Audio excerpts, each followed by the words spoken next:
the story you are about to hear is true. The names have been changed to protect the innocent. Fatima Cigarettes, best of all king-size cigarettes, brings you Dragnet on both radio and television.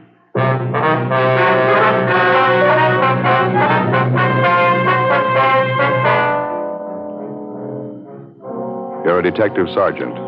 You're assigned to juvenile division. You get a call from one of the bus line terminals in your city. A 7-week-old baby has been abandoned in the depot waiting room. There's no sign of the mother, no lead to her whereabouts. Your job? Find her. Compare Fatima with any other king-size cigarette. Prove Fatima quality yourself. You'll find Fatima's length filters the smoke 85 millimeters for your protection. Fatima's length cools the smoke for your protection. You'll find Fatima's length gives you those extra puffs, 21% longer than standard cigarette size. And in Fatima, you get an extra mild and soothing smoke, plus the added protection of Fatima quality. Definitely the best quality in its class, but the same price as the cigarette you're now smoking. Buy Fatima in the bright, sunny yellow pack. Best of all king-size cigarettes.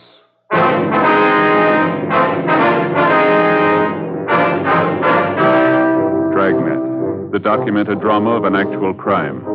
For the next 30 minutes, in cooperation with the Los Angeles Police Department, you will travel step by step on the side of the law through an actual case transcribed from official police files. From beginning to end, from crime to punishment, Dragnet is the story of your police force in action.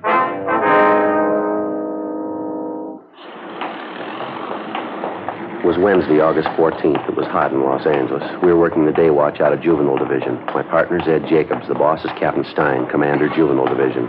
My name's Friday. We were on the way out from the office, and it was 11:05 a.m. when we got to the corner of 6th and Los Angeles streets, the bus depot. Excuse me, ma'am. You Mrs. Lewis? Yes, that's right. Are you the police? Yes, ma'am. This is my partner, Sergeant Jacobs. My name's Friday, Juvenile Division. Well, how do you do? I'm certainly glad you're here. I've been waiting around this depot for hours. I don't know what to do. Baby must be getting pretty heavy, ma'am. Like to sit down over here and tell us about it? All right, thank you. Oh, there, that's all right, honey. You sleep now. Sleepy, bye. Poor little thing, it's just a shame. Yes, ma'am. The report we got didn't go into detail. Some woman left the baby with you, is that right? Yes, as soon as we got off the bus this morning. She said she'd only be gone a few minutes. It's been hours. I don't know what to do. Well, did you know the woman, Mrs. Lewis? Her name's Dorothy Miller. She's from Arizona, Tucson. We got off the bus, and she asked me if I'd hold her baby while she went to get her luggage. She said she'd meet me right there by the information desk. I've been waiting ever since. She hasn't come back. I don't know what to think of it. Well, how well do you know this Dorothy Miller, ma'am? Well, not too well, but she seemed like such a nice girl. Friendly and very sociable. We sat together all the way in. You got on the bus with her, too, son? Is that it? Oh, no. I'm from Cincinnati. I got on the bus there and then went down to Dallas. Had a visit with an aunt of mine down there. I see. And I got another bus at Dallas to come out here. Went along the southern route. Very nice. Same bus I came in on this morning. I'm out here to meet my husband, Army man. He's coming in on a transport from overseas. Coming in tomorrow. Mm-hmm. Now, you say this Dorothy Miller boarded the bus at Tucson with the baby. She rode all the way into Los Angeles with you. Yes, right into this depot. She sat in the seat next to mine. We struck up a conversation. Got to be quite good friends. He's such a cute baby. I just can't imagine. Well, how'd the Miller woman seem to you, Miss Lewis? All right? I mean, was there anything odd about her behavior? Anything unusual? No, nothing at all. Seemed to me to be a perfect mother. Took good care of the baby. Wonderful care. That's what's so upsetting. For her to go off like this. Leave her baby with a stranger. It doesn't make any sense. Well, now, you say you talked to this Dorothy Miller quite a bit along the way, ma'am. I beg your pardon? What was that? Maybe if we move out the car, Joe, it'd be a lot easier to talk out there. Yeah, that's a good idea. Ms. Lewis, would you mind coming along with us to our car? It's parked just down the street. Should be a little quieter there, huh? Yes, all right. All right, fine. I have these two valises All right, I'll here. get 'em, ma'am. Oh, thank you. Be out this way, please. Excuse me. I'm sorry. Pardon me. Sorry? Pardon us, please. Help you with one of those, Ed? No, that's okay. Just down the street here, ma'am. Oh, my. Isn't it a beautiful day? What a shame, all this trouble. Yes, ma'am. Can you make it all right, Ms. Lewis? Oh, yes, I think so. Want to slip the valises in back? There's plenty of room there. Yeah, okay. Give me a hand. Okay. Now, about this Miller woman, Ms. Lewis, I was going to ask you. Yes? Well, did she happen to tell you where she lived in Tucson, if she had any people there, any family? No, I don't recall anything like that. She talked about some of the girlfriends she had there, their babies.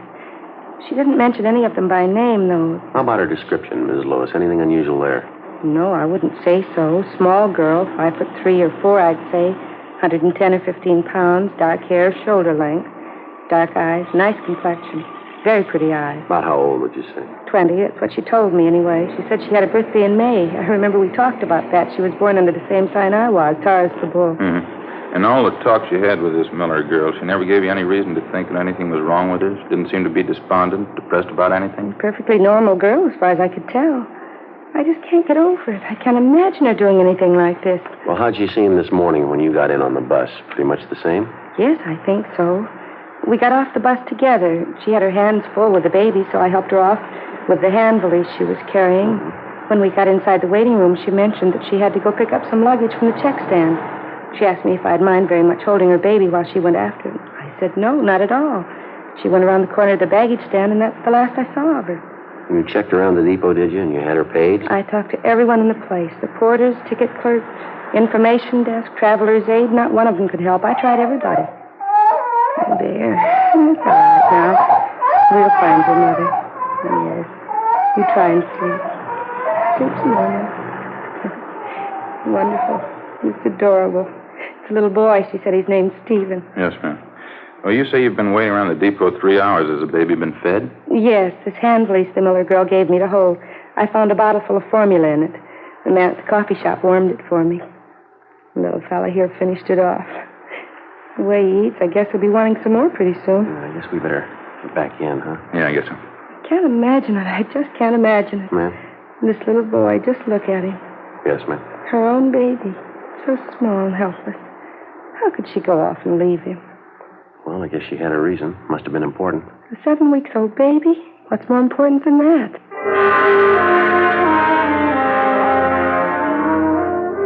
Before we left the bus depot, Ed contacted the clerk at the depot information desk and left our card with him. If anyone came in to make inquiries about the abandoned child, he was to advise them to get in touch with us. 11:48 a.m. The woman who'd been left with the baby, Mrs. Marjorie Lewis, agreed to return to the office with us and give us a complete report on everything she knew about the case. As soon as we got back, we briefed Captain Stein on what happened, and he assigned policewoman Betty Stone to come in and help out with the baby. A cursory examination seemed to indicate there was nothing abnormal about the baby, no apparent deformities. We checked the blanket and the baby's clothing, but we found no identifying marks of any use to us. Policewoman Stone made the baby comfortable for the time being, and then she began to check through the contents of the small valise which the baby's mother had left with Mrs. Lewis. It contained the usual assortment: baby oil, powder, dextrose, a few cans of milk, a couple of blankets, and a supply of diapers. Ed and I continued to interview Mrs. Lewis. Is this the Miller woman's first baby, do you know, or did she happen to mention it? Yes, it's her first. That's what she told me, anyway. Did you talk about the baby's health at all? Was there any trouble there, would you know? Well, she did say she had some trouble with the formula at first. It didn't seem to suit the baby. Wasn't anything serious, though. As a matter of fact, that does worry me a little bit, Sergeant. What's that? The baby's formula. Mrs. Miller did say it had to be fixed a special way. Some special medicine she put in it, too. Are you sure the baby's going to get good care? Yes, ma'am. There's no need to worry. He'll be moved to General Hospital. I'll look after him. But the special formula, the medicine she was giving him, will they know about that? Will they know how to feed him? Well, they've handled cases like this before, Ms. Lewis. They're pretty competent people. They'll know what to do. Well, I surely hope so. I don't know why I'm so concerned. I guess it's just the little fellow's so small, all alone, so helpless. Terrible shame. Yes, ma'am. About this special formula the baby has to have, what's the reason for that? Would you know? The baby been sick recently? No, I don't think so. Mrs. Miller did say he was a little sickly when he was born, spent a little time in an incubator. I don't believe it was critical, though. At least I didn't gather that. Well, thank you very much, Ms. Lewis. Appreciate your cooperation, everything you've done on this. Not at all, Sergeant. I only wish I could be more help. You mind telling us where you'll be stopping in town, ma'am? Possible we might have to contact you again. Well, I don't have any reservations. I was thinking of staying at a hotel close to downtown. And there's a big convention in town. Most of the places are pretty crowded. We'd be glad to help you find a hotel space if you like. Oh, well, that's certainly very nice of you. Not at all. Sergeant Friday, could I see you a minute, please? Yes, all right. Would you excuse me, please? Surely. Yeah, Betty. For a policewoman, I'm not bad at checking diapers. How do you mean? Over here. The valise the mother left with Mrs. Lewis. Mm-hmm. Did you come up with anything? Didn't think so at first. Went over the valise, everything inside, nothing. And I started putting the things back in the bag. Found this in that stack of diapers there. Mm-hmm. Paid receipt for a hospital bill. Maternity ward. Santa Maria Hospital, Tucson. There's the patient's name right there at the top. Mm-hmm. Dorothy Miller. 12:30 p.m. A local broadcast and an APB was gotten out on Dorothy Miller. And then we sent a communication to the Tucson Police Department laying out the story for them and asking them to check with the Santa Maria Hospital there for a possible lead on the missing mother. Meantime, the baby was removed to General Hospital. We found accommodations for Mrs. Lewis at a downtown hotel. We dropped her off there, and then we drove back to the bus depot on 6th Street. We tried to locate the driver of the bus on which the Miller woman and her baby had arrived that morning. We were told he was off duty and that he wouldn't report back until 8 o'clock the following morning. We left our card along with a message for the driver, asking him to contact us as soon as he returned. For the rest of the afternoon, Ed and I, along with the 2 other men from Juvenile Division, checked with all the bus depot personnel, but we were unable to turn up any kind of a lead. After that, we started making the rounds of the hotels, bars, restaurants, and taxicab stands in the neighborhood. The same results, nothing. 7:55 a.m. the following morning, I reported back in for work. Morning, Joe. Hi, Betty. Ed check in yet? Uh-huh. Went out for a minute, so he'll be right back. What do you know? Anything new? Communication for you from the Tucson PD. Kick back on that query you got off to him yesterday. Think Ed left it in your box. Oh, thanks, Betty. I'll get it. Mm-hmm. Did you see this? Ed showed it to me, yeah. Confirms the fact the woman had her baby in that hospital. Still not much help, though. Yeah, I see. They checked out her last known address in Tucson. She moved. No forwarding address. No line on her relatives or friends. The day the baby was born seems to check out. June 24th. Makes the baby just about 7 weeks old, doesn't it? This part here doesn't make much sense, though, does it? The Miller girl's description? Yeah. Ms. Lewis said Dorothy Miller was small and dark, long dark hair, dark eyes. People at the hospital describe her as being blonde, fairly tall, blue eyes, long blonde hair, about 29, 30 years old. Mrs. Lewis said the Miller girl just turned 20, didn't she? Yeah, that's what she said. Sure doesn't figure. A little too much to write off as coincidence. 2 Dorothy Millers having babies. Same day, same hospital. No, I just happen to think this description of the Miller girl. Uh-huh. Fairly tall, long blonde hair. Ms. Lewis has long blonde hair, hasn't she? Benny? Oh, hi, Joe. Hi, what's doing? That bus driver we wanted to talk to, the one who drove the bus Dorothy Miller and the baby came in on yesterday? Yeah. That description Ms. Lewis gave us of Dorothy Miller? Mm-hmm. Driver doesn't remember anyone like that on his bus. He remembered Ms. Lewis, though. She didn't get on the bus at Dallas. She didn't sit next to a young girl with a baby either. Driver says he's sure of it. Oh, and what's the pitch? Ms. Lewis got on the bus at Tucson. She had a baby in her arms.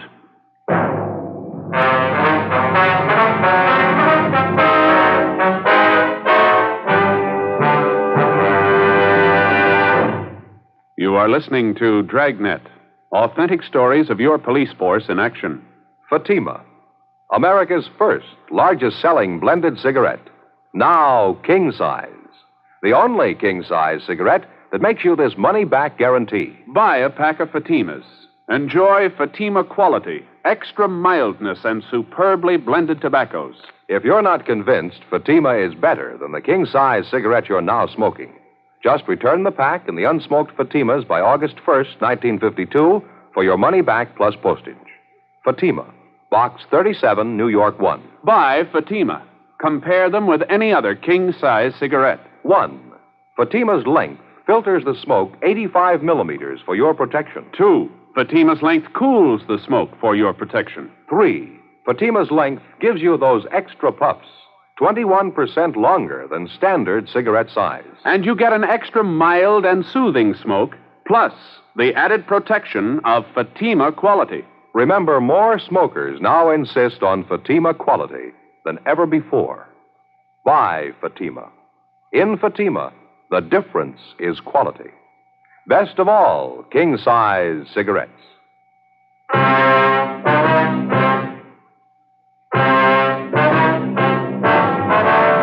8:35 a.m. Ed Jacobs and I went into the adjoining room where we continued to interview the bus driver, the same man who'd been driving the bus on which Mrs. Lewis and the abandoned baby and his mother supposedly had arrived in Los Angeles the day before.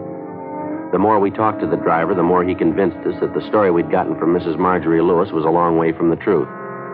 He repeated that he was absolutely sure that Mrs. Lewis did not get on the bus at Dallas, that she boarded the bus at Tucson, and that at the time she got on, she was holding a baby in her arms. He was just as positive that Mrs. Lewis held the baby in her arms all the way to Los Angeles, and that she did not sit next to a young, dark-haired girl, but an elderly woman. He also told us that none of his passengers on that particular trip fitted the description of Dorothy Miller as given us by Mrs. Lewis. 8:50 a.m. Before the bus driver left, we got his address and a phone number where we could get in touch with him if necessary. 9:05 a.m. Ed and I got in the car, drove to the downtown hotel where Mrs. Lewis was staying, and called her room from the phone in the lobby. She told us that her husband, Army Captain Walter Lewis, had arrived in from overseas earlier that morning and checked in at the hotel. I asked her if her husband was with her, but she said no. He was downstairs at the hotel barber shop. Ed and I got in the elevator and went up to see her. Outside and down on the street, you could hear the sounds of a parade passing by. It was American Legion Convention Week, the traditional parade. Some parade, isn't it? Yeah, it's beautiful. Oh, good morning, officers. Come in, please. Thank you very much, ma'am. What happened? Did you find out anything? Well, a few things, ma'am. We've been checking around. 2 or 3 more questions we'd like to ask you, if you don't mind. Well, no, not at all. How's the baby? Are they taking care of him? Is he all right? Yes, ma'am. He's fine. We checked at the hospital. He's doing real well. Oh, I'm glad. And the Miller girl, Dorothy Miller, did you find out anything? We haven't been able to locate her. No trace of her at all. That's why we're here, Miss Lewis. A few things we'd like to have you straighten out for us. Well, I'll do anything I can to help. I think I already told you everything I could remember about the girl. Well, now, we're going to be honest with you, Miss Lewis. We don't think you're telling the truth. What? Well, I don't understand. We talked to the man who was driving the bus you came in on yesterday. The same bus you say Dorothy Miller and her baby were on. Yes, that's right. Well, the bus driver couldn't remember the Miller girl. Told us none of his passengers even came close to her description. Well, there was quite a few people on the bus. I guess you can't blame him for not remembering her. He remembered you, Miss Lewis. You were sitting near the front of the bus. He doesn't remember anyone with a baby sitting next to you, though. I guess he made a mistake. He can't remember everything. Well, he said you were holding the baby. I don't understand this. What is it you're trying to find out? Well, when we talked to you yesterday, you told us that you got on the bus at Dallas. Isn't that right? Yes, what would that have to do with it? Well, the bus driver says you got on at Tucson. You seem to remember it pretty well. He says when you got on the bus, you were holding a baby in your arms. Well, that's silly. He's wrong. He must have me confused with somebody else. I don't see how, ma'am. He says you were the only woman on the bus with a baby. What's the point of this, Sergeant? I don't understand any of this. Well, frankly, neither do we. I don't know why you're lying to us about this, but apparently you are. You're wrong. I'm not lying. It happened just the way I told you. The girl gave me the baby to hold, and then she disappeared. There's no reason for me to lie about that. We found a receipt for a hospital bill in that valise with the baby's things in it. The receipt was made out to Dorothy Miller. Well, that proves it, doesn't it? She was on the bus with me, and her baby was with her. The check was made with the hospital at Tucson. They remembered the name Dorothy Miller. She gave birth to a baby boy about 7 weeks ago. She wasn't the same girl you described to us, though. Description wasn't even close. Well, then it must be a mistake. I guess somebody made a mistake. I can't understand any of this. Well, they sent us back a description of the Dorothy Miller who stayed at the hospital. She was a fairly tall woman, long blonde hair, about 29 or 30. Yes? Description fits you, Miss Lewis. Fits almost perfectly. Well, it's wrong. It has to be wrong. The whole thing's a mistake. I beg your pardon? I say the whole thing is a mistake. It has to be wrong. No, I don't think so, ma'am. Why don't you tell me? What do you think? Tell me, please. There is no Dorothy Miller. There never was. There's no such person, ma'am. That's what you really think? I invented it? I made it all up? Did you? And the baby? What about him? There's no Dorothy Miller. What about the baby? I don't know. Do you want to tell us? Ms. Lewis? Yes. Yes. Miss Lewis, can I get something for you? Thank you. I'm all right. I suppose I knew it would happen sometime.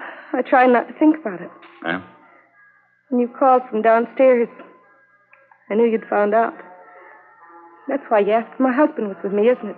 You didn't want to embarrass me. We wanted to give you a chance to tell your side of the story. Thought maybe you wanted to keep it from your husband. No, it doesn't matter. I'll tell him.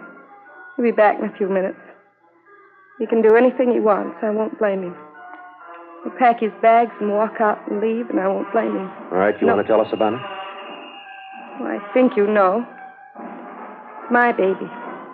My own baby, and I couldn't keep him. There wasn't anything else to do. Nothing. My own baby. You made up the whole story about the girl, Dorothy Miller, her leaving the baby with you? Miss Lewis? Such a beautiful day, isn't it? Big crowd for the parade. They lined all the way up the street. You must have had a reason for it, Ms. Lewis, giving your baby away. Now, do you want to tell us about it? Yes, all right. Won't make any difference. It's done. It's all done. It's My husband I'm thinking about, Walter. I'm going to have to hurt him, and I don't want to hurt him. I don't know how I'm going to tell him. Tell him what, ma'am? I tried to make him understand. All the time before he left for overseas. It was almost 2 years ago. I tried to make him understand. He wouldn't listen. He didn't believe me. He thought I was fooling. Yes, ma'am. I love him, Sergeant. I tried to explain. I didn't want to be alone, having him away all the time. I knew there was going to be trouble. I knew it. I didn't want to be alone. He didn't understand. He only said I was fooling. Yes, ma'am. He left for overseas in October, Walter. Almost 2 years ago. I went down to Wilmington. I saw him leave on the boat. I stood there and watched him go. I wasn't going to see him. 24 months. I wouldn't see him. No children, no family. Just a 2-room apartment. If he only believed me. If he only would have taken me with him. Where were you living at that time, ma'am? Up the coast, just this side of Santa Barbara. I told Walter. I couldn't be alone. I needed something. If he only had children, if he'd only taken me with him. It didn't have to be this way.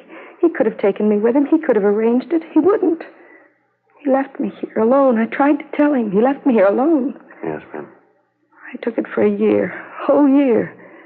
2-room apartment, being alone. I wrote to Walter twice a week. He wrote to me. It didn't do any good. He didn't want me with him. A whole year. And it got too much. You mean you could have joined him overseas? I don't know why. Kept writing to him. He kept putting me off a whole year. It got too much. 2-room apartment, alone. You can't spend your life that way. I started going out, having dates. I had to get out. Started going to parties, different people. Guess I drank too much. Didn't want to be alone. Guess I always drank too much. Mm-hmm. There's one party. Don't even remember who I went with. Guess it was drinking. I don't know. When I left, I don't even remember who I was with. It didn't have to be this way. It didn't have to happen like this. Are you all right, Ms. Lewis? Or something we can get you? No, I'm all right. I didn't know what to do when I found out. Saw the doctor.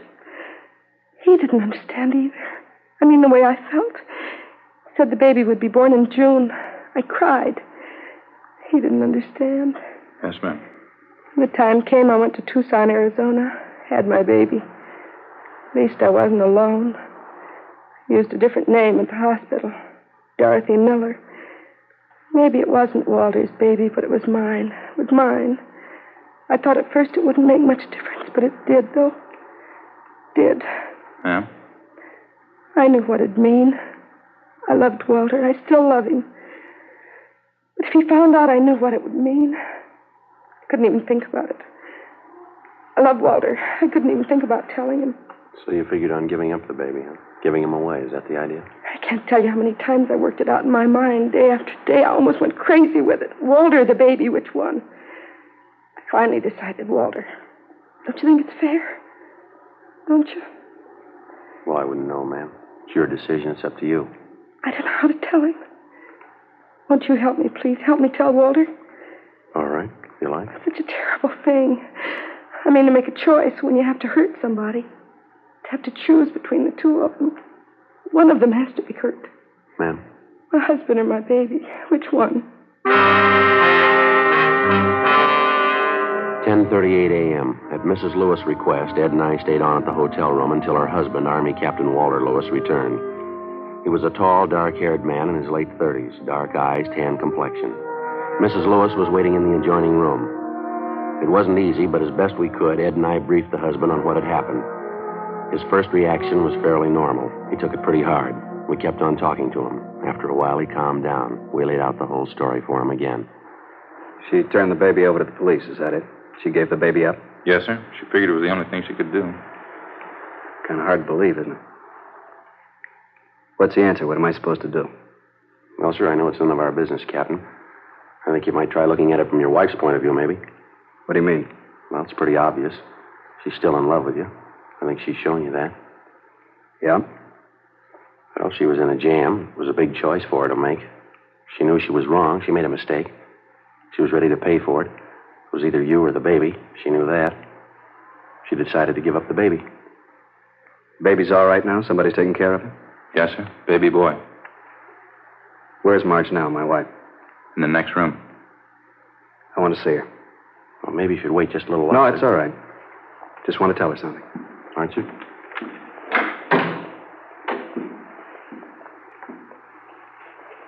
Marge? What can I say, Walter? Sorry. Sorry, there isn't anything else I can say. You don't have to say anything, Marge. You can do what you want. I won't blame you. You've got a right to do anything you want. I just want to tell you, Walter, I love you. And I'm sorry. I'm sorry. Sit down, Marge. Come on, sit down. I won't blame you, Walter. Anything you do, I won't blame you. It's going to be all right, honey. Nothing to cry about. Everything will be all right. Try and take it easy, dear. We got a little mistake here. I guess I made my share of it. It'll all work out. Officer? Yes, sir. I'd like to ask you a favor. You got a car downstairs? Yes, sir, we do. Wonder if you'd mind dropping us by the hospital. I'd like to see my son.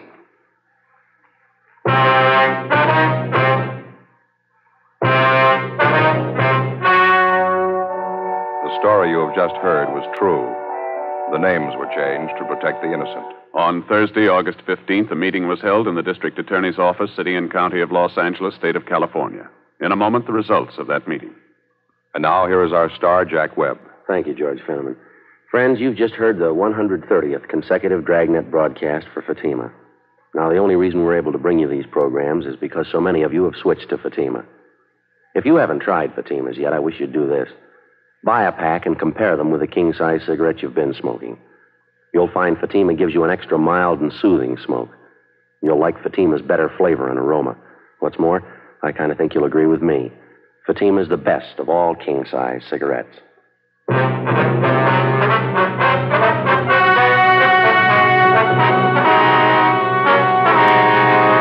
At the meeting in the District Attorney's Office, it was decided that in the interests of justice, no criminal complaint be filed against Mrs. Marjorie Lewis. The baby was released to the custody of her and her husband. Ladies and gentlemen, Betty Mills, Western representative of Radio and Television Mirror magazine. The editors of Radio and Television Mirror are happy to announce that in the annual awards poll conducted by Radio and TV Mirror magazine, American radio listeners from coast to coast have voted Dragnet their favorite program of its type for the second consecutive year. In addition, the nation's radio listeners have voted Jack Webb their favorite dramatic radio actor. Thank you very much, Betty, on behalf of our cast, our entire production staff, and myself. Be sure to read the feature story about Jack Webb in the current issue of Radio and Television Mirror magazine, now on the newsstands.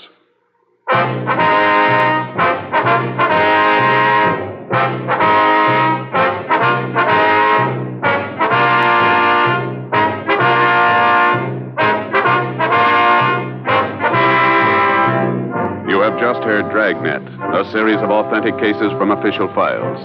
Technical advice comes from the Office of Chief of Police W.H. Parker, Los Angeles Police Department.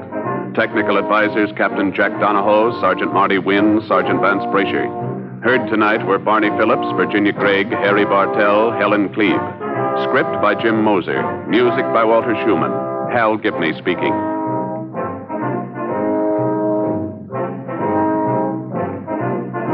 Fatima Cigarettes, best of all king-size cigarettes, has brought you Dragnet, transcribed from Los Angeles.